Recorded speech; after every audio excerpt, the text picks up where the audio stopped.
BTech first year చదువుతున్నా. జనాలకి ఊర్లో సమస్యలు ఎలా ఉన్నాయి, వాళ్ళకి మేమేమైనా చేయగలమా, ఆ సమస్యలు మేమేమైనా చేయగలమా అనేది కనుక్కోవడం కోసం వచ్చామన్నమాట. మీకు ఊర్లో ఎలా అంత బాగానే ఉందా? లేకపోతే అంతా బాగుంది. అయితే పొలాలు పంటలు అవి అన్నీ మునిగి ఉన్నాయి. వర్షాలు కాదు, వర్షాలు మూలన పండుగ బాగానే పండి. కానీ ఈ ఎండాకాలంలో వర్షం వల్ల మీకు ఈ సమస్య, ఇది ఈ రోజులో వాన రాకూడదు కదా, దానివల్ల చాలా నష్టం. మిగతాదంతా బాగానే ఉంది. ఈ ఊర్లో నీళ్ళ సమస్యలు కానీ ఈ ఊళ్ళో మురిగిపోట్ల డ్రైనేజ్ ప్రాబ్లం ఉంది. కొన్ని లేవు ఈ సైడ్లు అలా లేవు. ఇప్పుడు ఈ రోడ్డు ఉంది, మునిగి ఉంది, చూసే ఉంటాను. అదే అటు నుంచి వచ్చేటప్పుడు ఆ రోడ్డుకి అయితే పర్లేదు, ఈ రోడ్డుకి అయితే అట్ట మయమయాన్ని ఉండే ఇంకా రోడ్లు కొన్ని ప్రహరీ గోడలు కానీ అవన్నీ పొలాలకి అవన్నీ బాగానే ఉన్నాయి. అవన్నీ బాగానే ఉన్నాయి.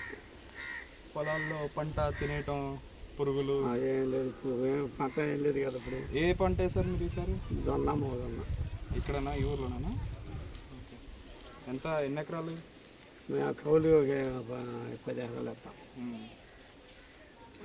మీకు ఇప్పుడు ఇటువైపు అంతా బాగానే ఉంది. ఇంకా వర్షాలు దెబ్బ ఏం లేదు. కానీ మొత్తం పంట మునిగిపోతుందా? మునిగిపోయింది. ఎండ లేకుండా పోగులు చేసేస్తా ఉన్నాయి. పంట నష్టం జరిగింది ఇప్పుడు. నష్టం అయింది ఇప్పుడు బాగా. ఇప్పుడు ఇంకా వర్షాలు ఫ్యూచర్లో పడ్డా కానీ ఇంతనా, లేకపోతే ఇంకా పడితే ఇప్పుడు ఈ చేరాలి కదా ఇంటికి. ఇక చేరినాక ఈ తడ ఇప్పుడు ఇక నెక్స్ట్ ఏం చేయలేము. ఇప్పుడు వరకే కండిలు నష్టంలోనే ఉన్నాయి. ఇంకా అదొకటి కండి ఎక్కువ ఉంది. ఇప్పుడు ఈ ఊర్లో మొత్తం అందరూ కండే వేసారా? అంతా జొన్న వచ్చేసి ఇళ్ళకి కండిలో రావడానికి 2 అంతులు ఉన్నాయి. ఎందుకని ఈసారి మొక్కజొన్న ఎందుకని లేట్ అయిపోయింది. ఏడే 20 సంవత్సరాల మంది మోదన్నాయి.